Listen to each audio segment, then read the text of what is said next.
We are happy to receive the news that our growth rate for the year 2022 exceeded all expectations, even by the estimates of the international financing institutions.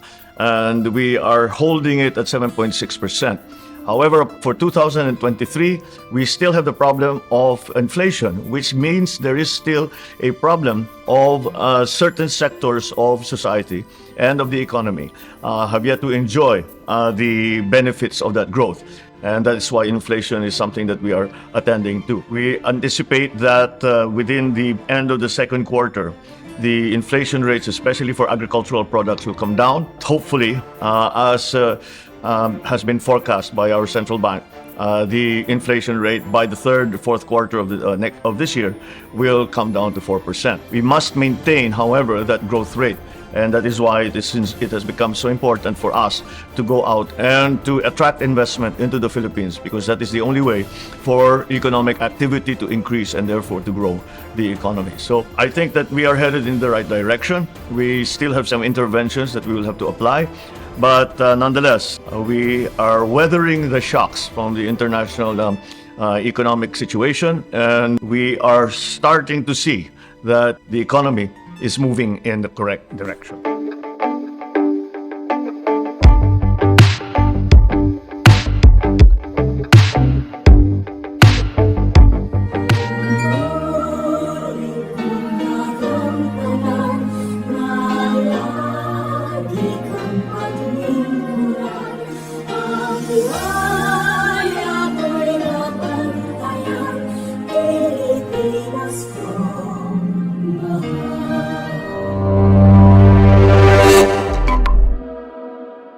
Good afternoon, Mr. President, and welcome to our friends in broadcast media to this very special sit down with the President with our broadcast media.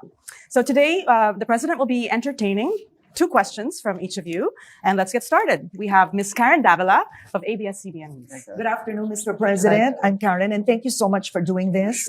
So I'll be asking you two questions, but you have to forgive me that the first question will have a lot of context in it for agriculture. Sure. Losses are driving farmers to desperation. Yeah. Some farmers already taking their own lives. In Davos, you said you would only step down as Agri-Secretary if you've ticked off items in your bucket list. My question is, what is in that list? And what will you specifically do to implement for farmers to feel a change in their lives today, in the short and medium term? As a matter of fact, I'm glad you brought that up, because it's we always have been talking about production, non-importation, etc. And we have to always remind ourselves that, what we are really talking about is the livelihood of the farmers as well. Not only the supply of food, but of the pricing of food, but also the livelihood of farmers and the future of farmers. I mean, I think it's a much quoted statistic that in the Philippines, the average farmer is 57, 58 years old, and the young people are not that interested to enter into farming. So there are all of these multifaceted problems that we face in terms of agriculture. So again, in the short term, the increasing prices of food products is alarming, and that's why we now have to, whatever we do, we must import. I think my sentiments about importation are clear, but it is an emergency situation that has been brought about by neglect of the agricultural sector for many, many years. And therefore, our production is well below our demand. Therefore, we must import. So, because of the chaos that we saw within question when it came to sugar, when it came to the onions, we didn't know how much of the commodity was actually in the country. We're starting to get a handle on it now, and so we are going to put in terms of sugar. I mentioned specifically before that we will from now on maintain a 2-month buffer stock. That is to mitigate the speculation. Alam mo, normal yan sa negosyante. Pag alam nila magkaka-shortage, they will keep it hanggang tumaas yung presyo. Maybe you can call that hoarding, but it's a business practice, and that's what we hope to avoid. In terms of onions naman, ganun pa rin ang sitwasyon. We are not producing as much as we consume, and therefore we still have to import. But the schedule of importation, both of sugar and onion, all of the other commodities, the schedule is very, very important. It's not just a question of one lump importation at the beginning of the year. It has to come in at the proper time. So you're not competing with local farmers. So that's a very simple first step. Pag maayos na yan, that is one box that I will say I've been able to tick. Now but we come back to the problem of production. So that again, we still have to put into place. Once I know that the value chain has already been put together, never mind that it is functioning yet, but we already know what needs to be done in each part of that value chain, and we have the means and we have a plan. Then we will have a secretary who will then take my place and will implement that plan. Basta alam natin yung nakakaintindi doon sa ating ginagawa. So those are the essential elements that I'm talking about. There's some reorganization that needs to be done in the Department of Agriculture for the simple reason that we are doing different things from what we were doing before. And so you have to restructure the bureaucracy in like fashion. I wanted to ask, you said you have a bucket list that needs to be ticked off. Would you share some? I mean, Well, that's it. That's it. That's basically it. I mean, within that subject matter, hindi lang yan. I mean, if you go into detail, there are still very many things that we need to do. In terms of production, we have to help the farmers. We have to we are trying to adopt new techniques for farming that we will be able to use new technology, new varieties, start with the R&D. All that, and especially in the area of agriculture, the overarching issue is climate change. We're having a very tough time scheduling these things because the weather keeps changing. And that one of the reason I've also made contact with several other countries and my counterparts in several countries is that we are trying to develop what we refer to as non-traditional suppliers. And because of the price of fertilizer, the lack of export of wheat, rice, of course, is another thing that we import. Corn, we were going to have to import. But with the shocks that have hit the global economy and with the supply chain problems that we see everywhere, then that is something that we have to work around. And the way to do it is to have many sources of supply so that whatever happens, we have somewhere to go. Hopefully down the road, in a few years, we no longer have to worry about non-traditional supply because we will be able to produce enough for ourselves. Mr. President, about the Maharlika Wealth Fund, Congressman Joey Salceda talked about a re-engineered fund. And I wanted to ask you, he described it as the securitization of 44 billion pesos, and it will be listed in the stock market. You have opposition lawmakers who say that under the law, 50% of the income of GOCCs have to be remitted to the National Treasury, and you use it for the budget. So along with that, how could you ensure that the fund won't be used for money laundering, given you will be accepting private funding? Let's do two in one there. Yes. We'll do the first one first. First of all, the idea of using the GOCCs to put value into the Maharlika Fund was broached in Davos, and it was brought up. I don't know why it's made its news here immediately to the Philippines, and people are very concerned about it. I watched your interview with Congressman Edsel Legman this morning, and I have heard the comments that Congressman Joey Salceda has made, and his concerns that he had aired. I agree with them. You cannot use funds of the GOCC. Pera ng gobyerno, what will the government spend? It is a proposal. It's not something that we have adopted. The GOCCs, there are several problems because I remember we had a little meeting, lasted about 15 minutes, and that was proposed. But after the meeting, I pulled Secretary Ben Jokno aside, and we said, what do you think? Sabi niya, hindi yata pwede. And I said, it's too disruptive. Think, every single GOCC has its own charter. How will you will then revise all of those charters to align with the Maharlika Fund? That's not the purpose of the GOCC, number one. Number two, this is a lot of income that goes to the national government that will suddenly disappear. So that will be it will not disappear. It will go into the Maharlika Fund and cannot be used for the budget of the national government.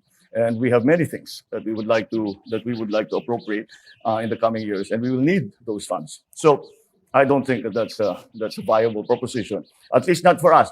I've seen, I know that there are other sovereign wealth funds that did it that way. but it's parang hindi bagay sa atin yun. Kaya we are a little lukewarm about that idea. The worry about the fund being used as a money laundering device implies that private monies will be put into the fund. But yes, private monies will be involved with the fund, but it's not a savings account that you just put it there and it stays there.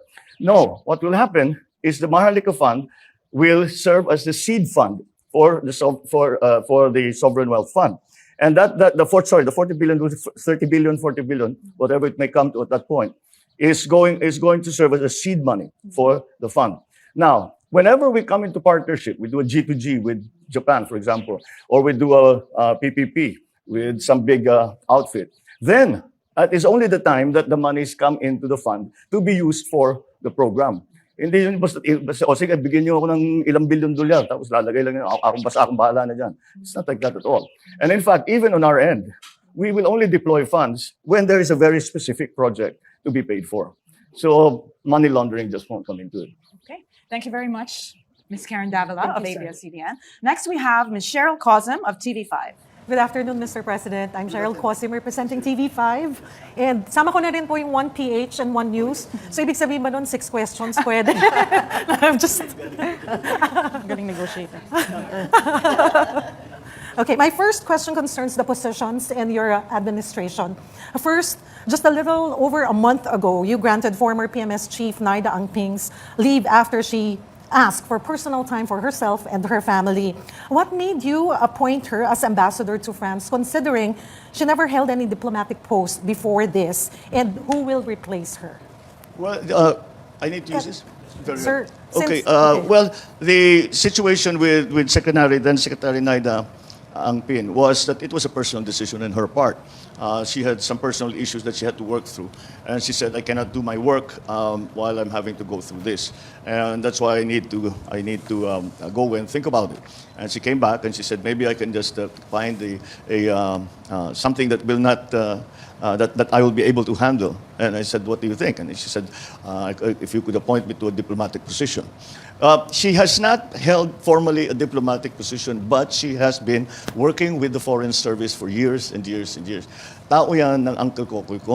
And she worked in the American Embassy, the Philippine Embassy in the United States. She worked in China. She worked in all of the areas that we were slowly opening up. So sanay siya sa trabaho yan. And she has said that she had for years now been working on her Foreign Service exam. So I think that's what she's going to plan to do now. Yun talagang gusto niyang gawin since before. So now we'll formalize her wishes. So, but again, the reasons for it are personal. So I don't think it's my place to talk about that. It is her choice. Okay. Like what I've said, positions in your administration. Isa pa lang, sir. Pero ito na, kasi pahabol dun sa first. Okay. About Erwin Tulfo, it was reported that you're gonna appoint him as one of your presidential advisors. If so, on what? No, that's really not been part of the plan for Erwin. No, we had other plans for him, not as a presidential advisor. But he would still be part of your administration. I hope so. Because whatever we say, difficulties that he faced with the Committee on Appointments and the CA, the time that he was running the DSWD, he did a very good job. So we can't lose that kind of asset. So we'll find something that he can do, so we can take advantage of his good instincts when it comes to social service. Mr. President, still another position in your administration. May mga comments po ang mga senador na mag-appoint na po kayo ng secretary po sa DA and other groups para daw po mas matutukan ang ahensya. Your comment on that? For me, there really are things that I can do that if there was a secretary and he or she did it, hindi magagawa pero matagal, madaming diskusyon, and they'll have to come up. Well, the president, they cannot say no to. And pag hindi nila ginawa yung utos ko, pwede ko sitahin. Yung secretary, pwede, alam mo na, it can still be may pakiusap pa. And so that's what I bring to the position. Is that when I make a decision, I say, this is what we need to do, this is the plan, every one of you follow this plan. You do this, you do that, magtatasking tayo. Kailangan masunod yun. And if not, then I have, I can chastise them, I can move them aside, push them into other positions, etc., etc., etc.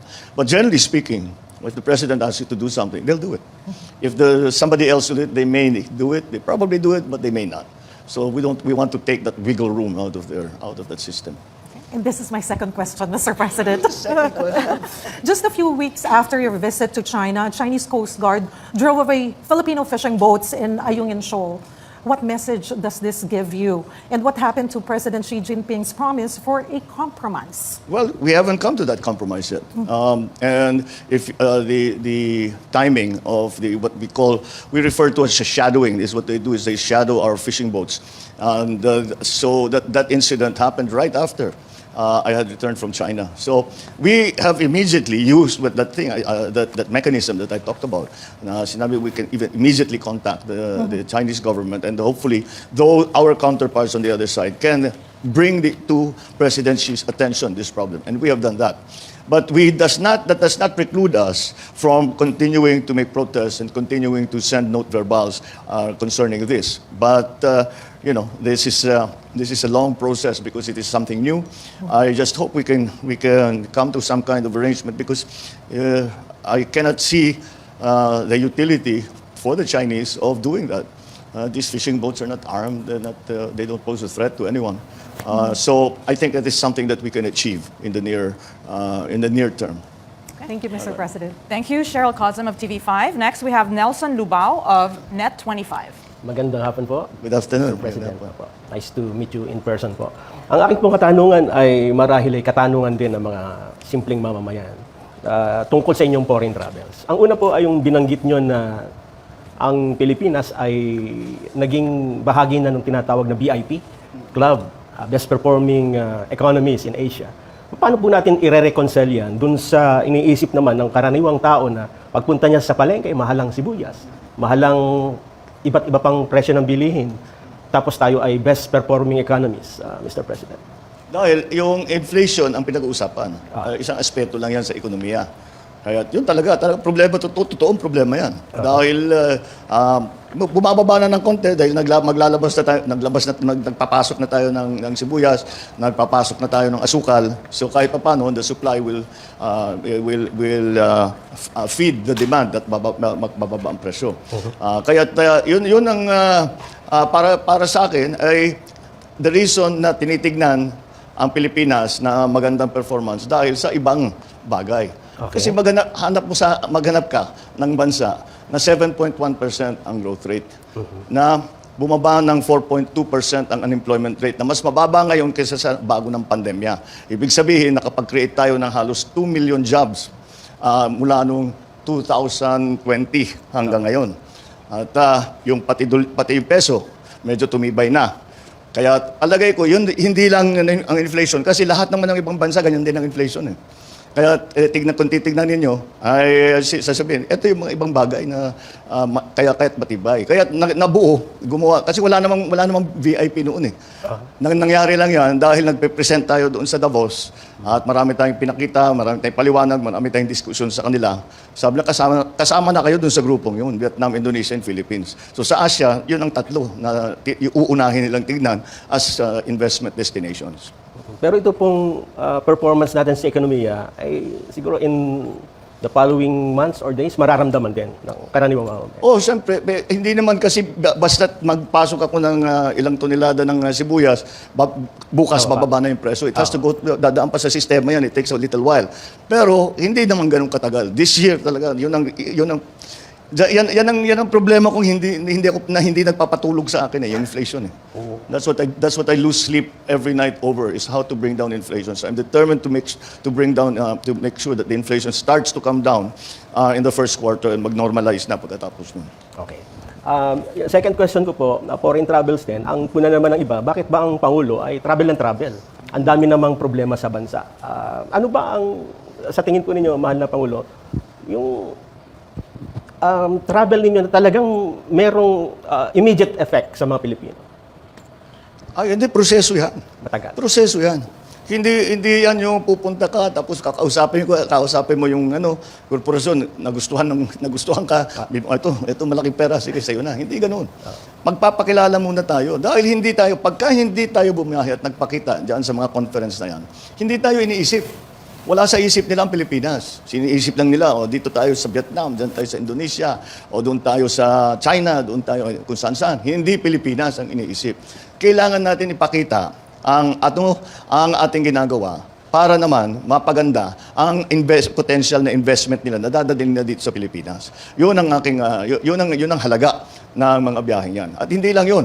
At meron din dahil sa halimbawa sa Davos ay ang subject matter laging pinag-uusapan ay how do we cooperate in a fragmented world dahil nagkaka-fragmentation na raw ang buong mundo dahil sa mga pangyayari sa pandemya, sa Ukraine, lahat 'ito.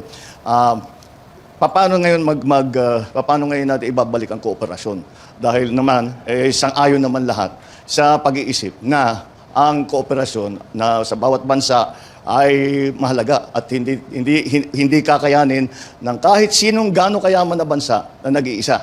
Kailangan may mga partner yan, kailangan may kaalyado yan. Kaya yun naman ay pagpunta natin sa mga ganyang conference ay masasabi natin the Philippines can play this part in fostering or in encouraging that cooperation. May lugar tayo. We are participating in the event, in the issues and the discussion and in our efforts in the community of nations. Kasi kailangan kasama tayo diyan. Pangatlo, I'm the new kid on the block. Nobody knows who I am. Kailangan ko magpakilala. Kasi pag sabi, bago ito. Sino ba to? May alam ba ito? Tama ba yung mga ginagawa? O ano bang klaseng tao yan? Yun ang it's important also na magkaroon ng personal. Halimbawa, personal sa mga leader na kaya ko ngayon, hindi ko kaya gawin yun. Dati, ngayon kaya kong buhatin ng telepono, tumawag dyan sa lahat, tatanggapin naman ang tawag ko. At meron na kami mapapag-usapan. And that's very, very important. Kasi yun na nga, like in President Xi's case, siguro, never pa tayo nagkaroon ng contact at that level. Ngayon, dito nga sa mga ASEAN, sa mga APEC, nakilala ko na silang lahat. Kahit papano, meron ka ng koneksyon doon sa mga taong yan. So that's important. That's very important. Lalo na, ito nga, yung kagaya ng sinasabi sa Davos, in this fragmented world. Salamat po. Thank you. Thank you so much, Nelson Lubao of Net25. On this side of the room, sir, we have June Soriao of UNTV. Good afternoon, Mr. President. Good afternoon. Nice to meet you po. In relation po doon sa tanong ni Kuya Nelson, sinabi niyo po noong Sabado sa Davos nga po na the Philippines is leading the economic recovery and performance not only in the Asia-Pacific but in the whole world. Umani po ito ng maraming reaksyon o iba't ibang reaksyon. Diba? Saan po nakuha po yung datos para patunayan po yung pahayag na yan? Yung nabanggit ko, napakasimple. Pagka binabati tayo, anong lagi may sinasabi sa akin pagka may nakakausap ako? Pag yung IMF, kasi kinocongratulate tayo, congratulations on your 7.1 growth rate. Si Widodo, ganun din, congratulations on your 7.1 growth rate. It's the growth rate. Kasi yun talagang, lahat ng bansa nangutang ng husto dito nung pandemya. Tapos nung dumating ng Ukraine, palaki ng utang. Pasama ang Pilipinas doon. Hindi kasing lala ang sitwasyon natin sa mga ibang bansa, nakarating bansa natin. Ngunit mataas pa rin ang debt to GDP ratio kung tawagin. Kaya ang hihila lang, ang tutulong talaga sa atin na pagandahin ang debt to GDP ratio is growth. Yun lang talaga. Kaya yun ang tinitignan ng lahat. Dahil nung nagpa-pandemya nung 2020 hanggang 2022, kaduluduluhan ng 2022, ay talaga ang nangyari, namatay ang economic activity. Kaya yung mabilis magpabuhay ulit ng economic activity, makakalamang. Tayo, mabilis ang growth rate natin. Kaya nakikita, sinasabi na ito talaga, kaya nga nagkaroon nga ng VIP. Nasama tayo doon. Kung hindi ako napunta sa Davos, BI lang yan. Ngayon, VIP na. Second question, in relation pa rin po dun sa tanong ni Kuya Nelson. Kakambal na po ng pangangako ng investment ng iba't ibang pagpunta ng mga dati ng presidente, nakarang presidente ng bansa. Yung pangako nga po ng investment. Ano po? Yung iba po, pangako lang. Yung iba talagang hindi talaga natupad po. Katulad na lamang po ng investment na ipinako ng China noong nakarang administrasyon. Sa inyo po, paano niyo po masasabi na matagumpay yung mga ipinangako sa inyo ng iba't ibang mga leader ng bansa pagpatungkol po sa investment? Nasa sa atin yun. Nasa sa atin yun. Kaya yung mga biyahe, nabanggit mo na rin, yung mga biyahe, medyo babawasan na namin for the rest of the year. Ang dahilan ay kailangan namin balikan lahat itong mga nasimulan sa ASEAN, sa APEC, sa China, pati yung pagpunta sa EU, sa Brussels, tapos itong biyahe dito sa Davos. Ay kailangan namin i-detalye yung aming pinag-usapan. Sino ba dito, tungkol dito, sino bang kinausap natin? Ano bang naging usapan natin? O, dito sa lahat ng project na sinasabi, ano ba i-prioritize natin diyan? Kailangan na namin gawin yun. Hindi pa namin nagagawa dahil busy kami, biyahe kami nga ng biyahe. Pero at least meron kaming naiuwi. Ngayon, kailangan na natin i-consolidate, kailangan na natin i-follow up, kukulitin na natin yung mga kausap natin, o yung pinag-usapan natin, ituloy na natin ang usapan. Nasa sa atin talaga yon. Kung pababayaan natin yan, marami na tayong nakita. Nagpumirma ng katakot-takot ng MOU, wala naman nangyari. Kaya yung MOU para sa akin, maganda yan, okay yan, pero simula pa lang yan. Hindi pa yan project. Simula pa lang yan. Simula pa ng usapan para magkaroon ng project. Kaya marami pang gagawin. Kaya yung sinasabi ko kanina, proseso ito. Hindi ito yung basta't biglang mangyayari na yun na nga, may isang biyahe, uuwi ka, dami mong dalang investment. Hindi ganun. Kailangan dahan-dahan tignan, pag-uusapan. And it's also, to put, etong mga biyaheng ganito ay, kung pagmamasdan ninyo yung mga meeting namin, yung tawag namin round table meeting sa mga negosyante, magkikwento kami, sasabihin ng Pilipinas, ganitong ginagawa namin, binago namin yun, meron kaming create law, maganda na mag-PPP, etc., etc. Okay. Lahat yan ay pinag-usapan. Pero ang ending lagi, sa palagay ninyo, ano pang kailangan namin gawin para mag-invest kayo dun sa amin? So it's interactive. Hindi lang kami nagsasalita doon, nagle-lecture doon. Nakikinig din kami sa kanila. Doon sa inyo, ano bang nangyayari? May potential ba dyan o walang mangyayari dyan? Huwag kayong titingin dyan, dito, meron ganun ang interaction doon. Para mabigyan din tayo ng bagong kaalaman tungkol sa takbo ng ekonomiya. Halimbawa, kausap mo, yung katabi ko sa Davos, was the Moynihan, the head of the Bank of America. O, tinatanong ko, anong outlook ng Bank of America sa mundo? Ano yung tingin ninyo? Anong areas ang magiging masigla? Ano yung medyo may iiwanan? So, marami kang natutunan. Anong plano ng Bank of America? Saan kayo mag-i-invest? That's the only way.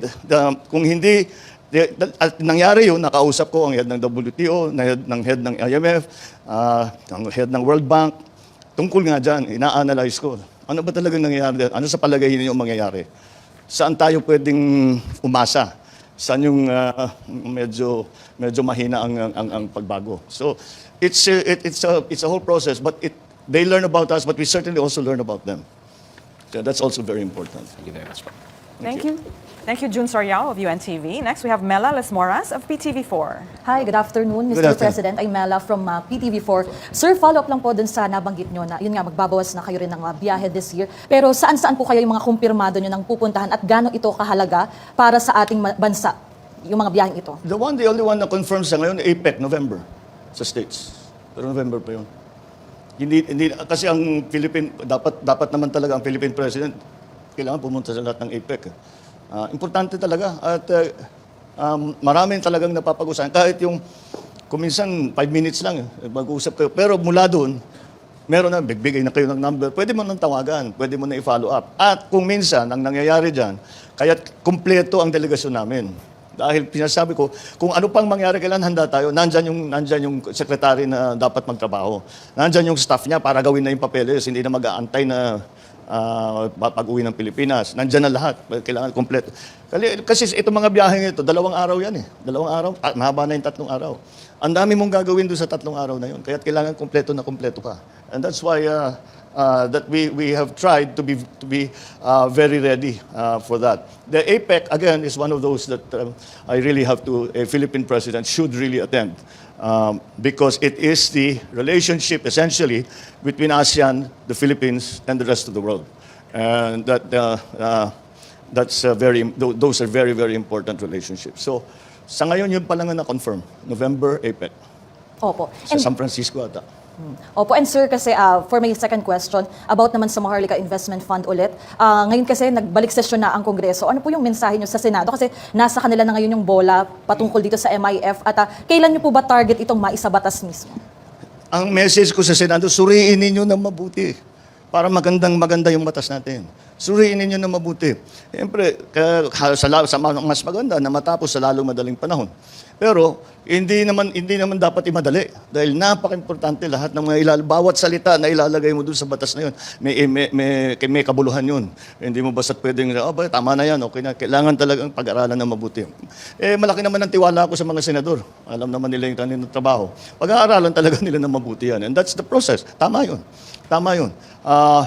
But in terms of when scheduled, nag-release ng statement si Senate President na baka by Holy Week matapos na. Maganda yun. That would be good.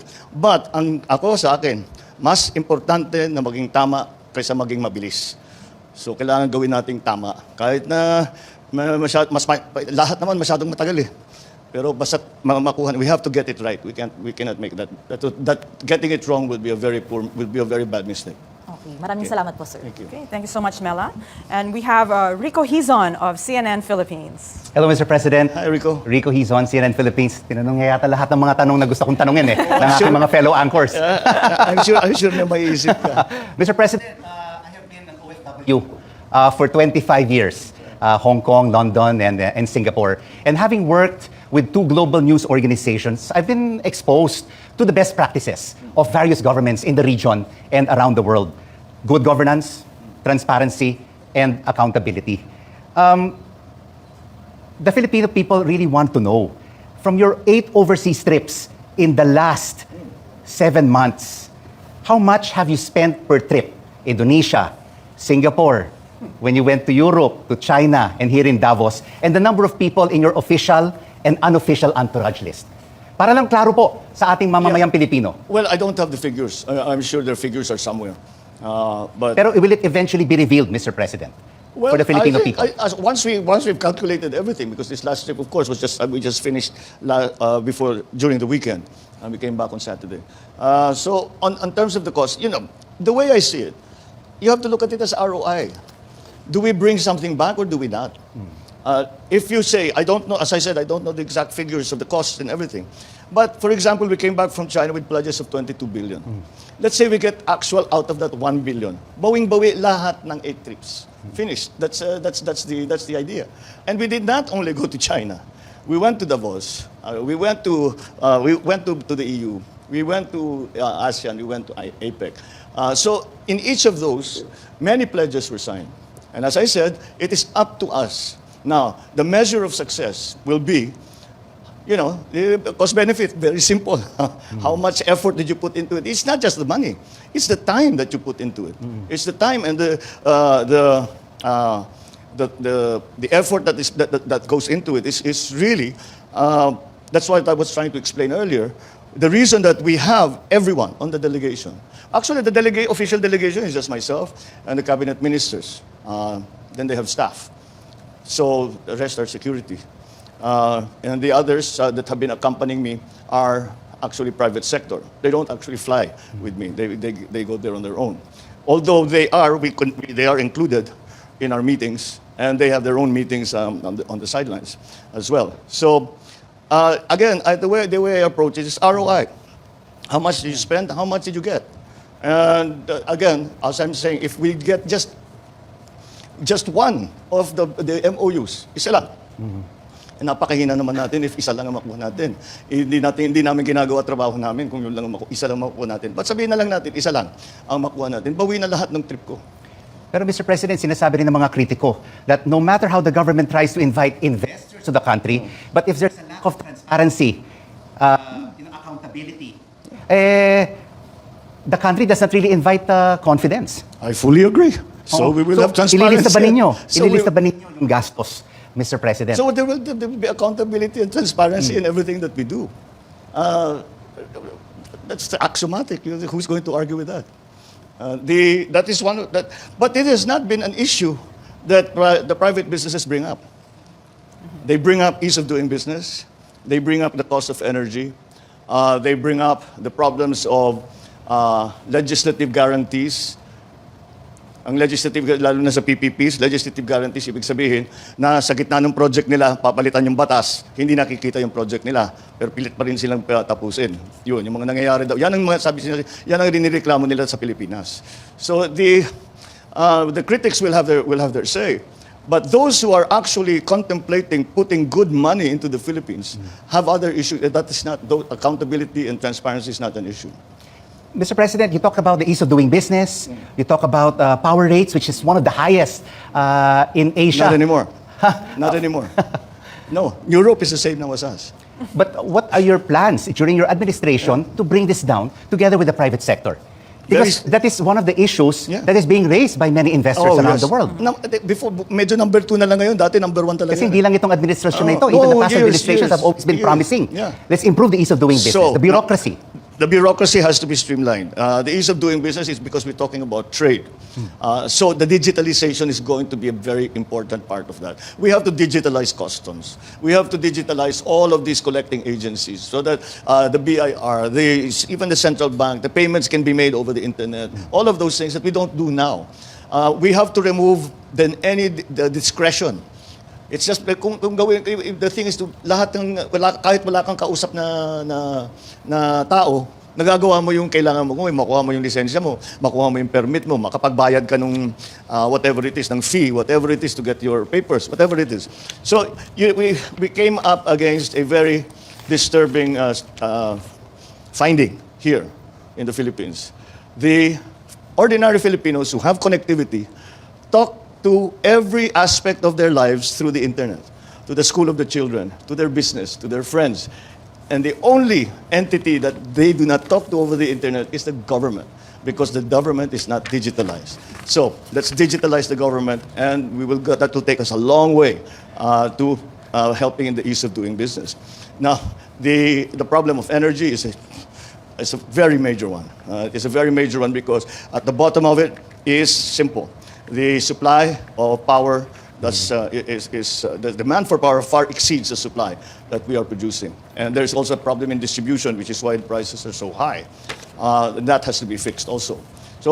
But in the long term, once we fix what we can at home, in the long term, and that is one of the things that we will talk about a great deal on these trips, is bringing new power plants into the Philippines. And of course, we are stressing on renewables because we're trying to improve the mix of power generation between traditional and renewables. So that is, but that's a long term.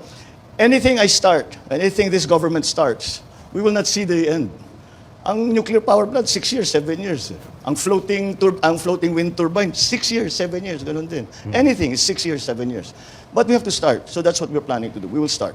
Isang tanong na lang, baka kasi hindi na ako makakatanong eh. Mr. President, ang ating utang, 13.6 trillion pesos, ang taas-taas. And our debt to service ratio is more than 60%. Paano natin po ipababa ito? I'm sorry, that's growth. We will pull ourselves out of debt via growth. That really is the guiding principle to the economic plan. And through investments and the pledges that you will be focusing on. Well, yes, make them real so that growth continues to pull us out and then provide new jobs. Now we're very proud that we're at 4.2% unemployment rate, which is like, you cannot have a recession if your employment rate is that low. But despite that, we still have to make the jobs more higher quality. We have to make them better. These green jobs, which is what we're talking about, and even the new technologies that are going to be used for our OFWs, all of these things, the upskilling, the reskilling, that's all we talk about. That's all, because those are the things that we need to do. It's not one simple thing. There is no silver bullet. We have to do very many things to make it right. Because what we are in fact doing is restructuring the entire Philippine economy to adjust to the new world global economy. Thank you, Mr. President. Thanks, Rico. Thank you, Rico, for the many questions. Let's move on to Sas Rogando Sasot of SMNI. Good afternoon, Mr. President. Sas of SMNI News Channel. My first question is related to privatization.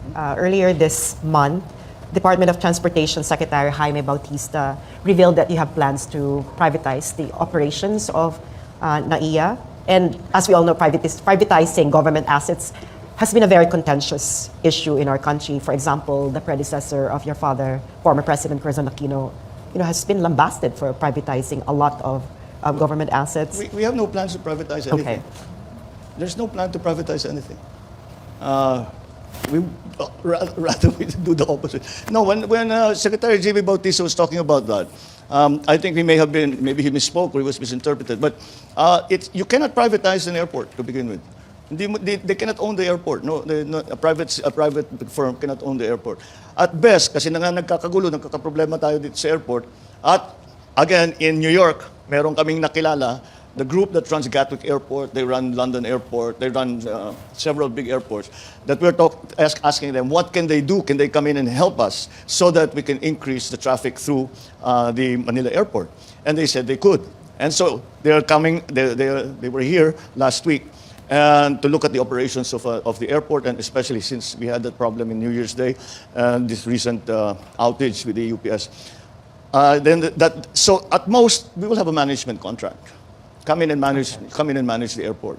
And they say that without changing anything, without changing, without new equipment, without building a new runway, that they can increase the traffic from what is presently, they refer to as 35 movements per hour to up to 45 movements per hour without changing anything. So we want that.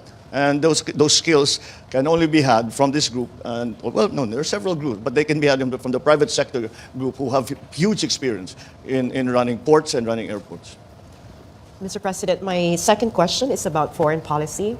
You have been very clear and emphatic since the start of your administration that you're going to continue the foreign policy doctrine of your predecessor, the friend to all, enemy to none foreign policy doctrine of non-alignment.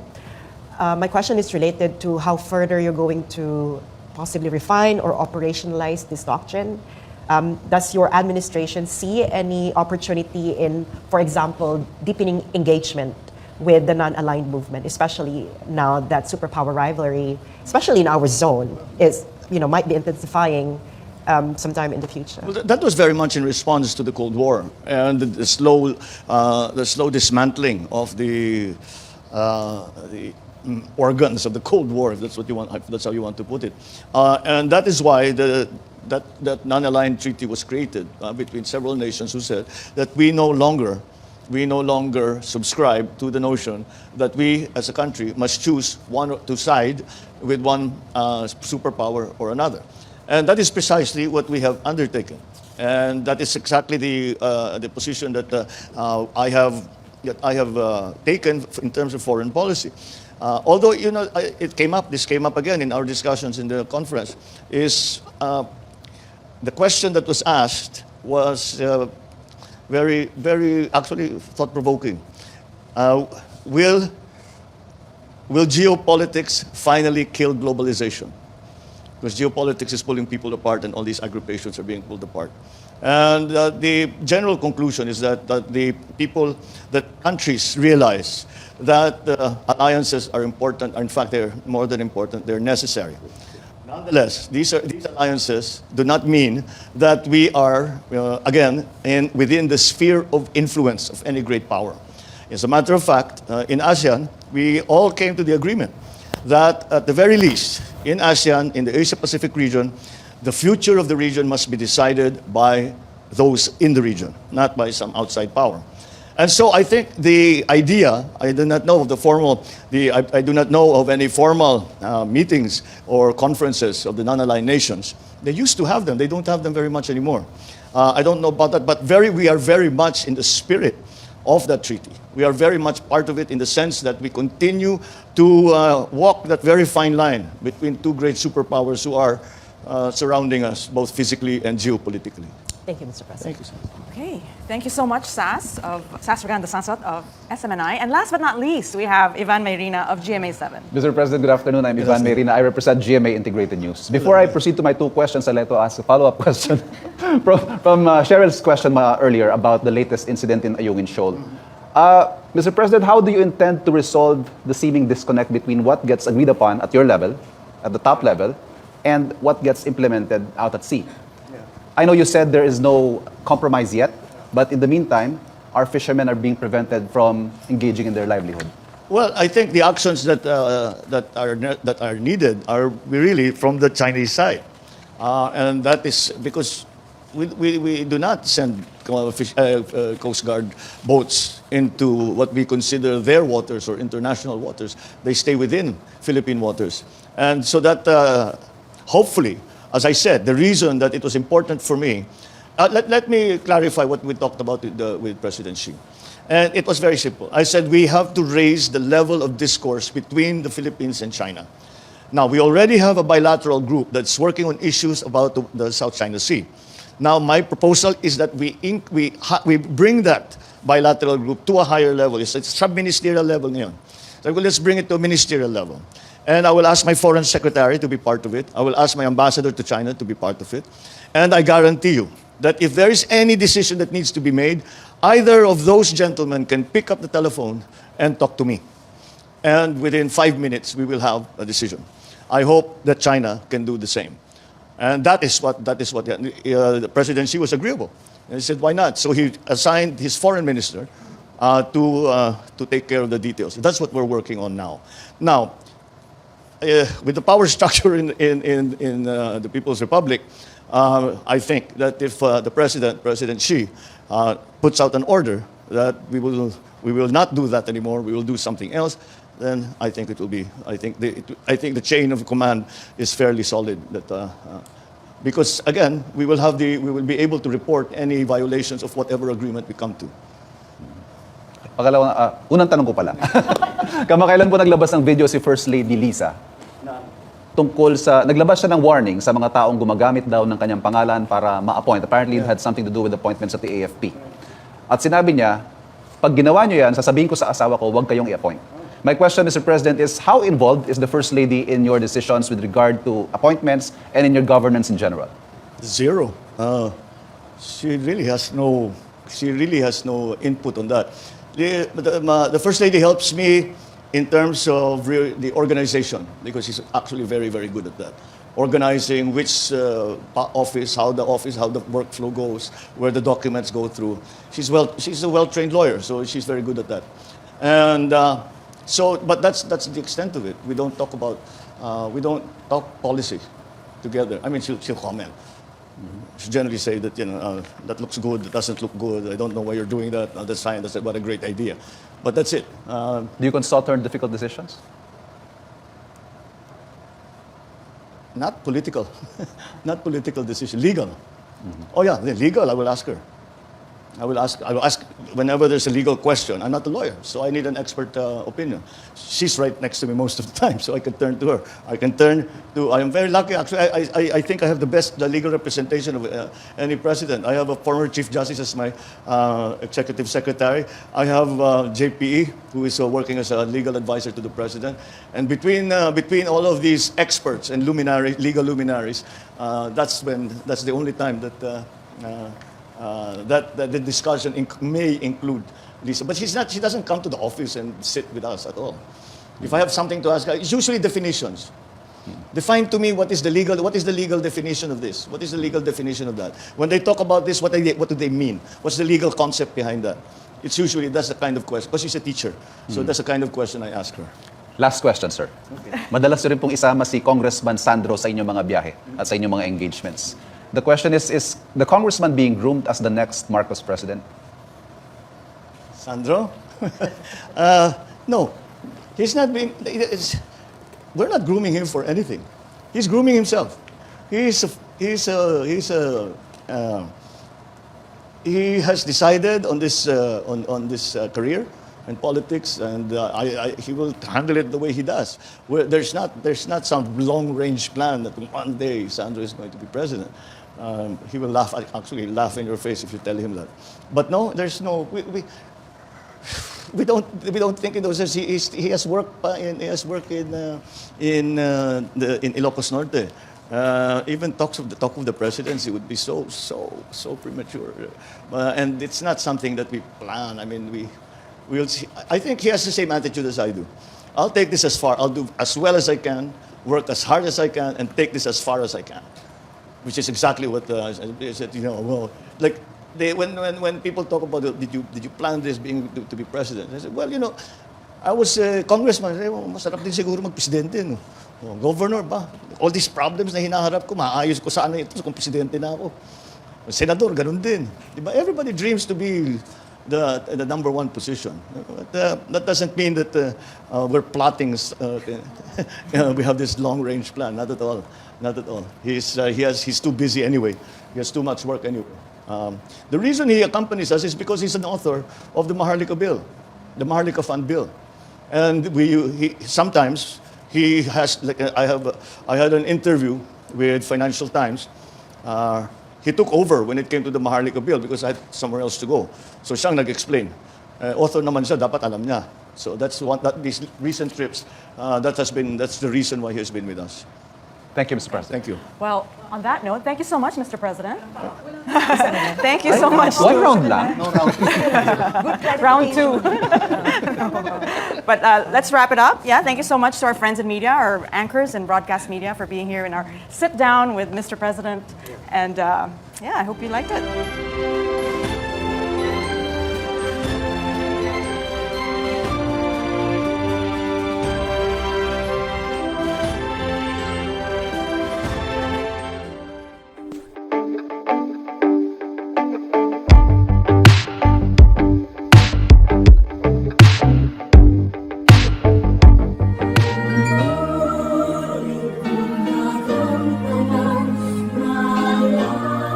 Lagi kang paninira, ang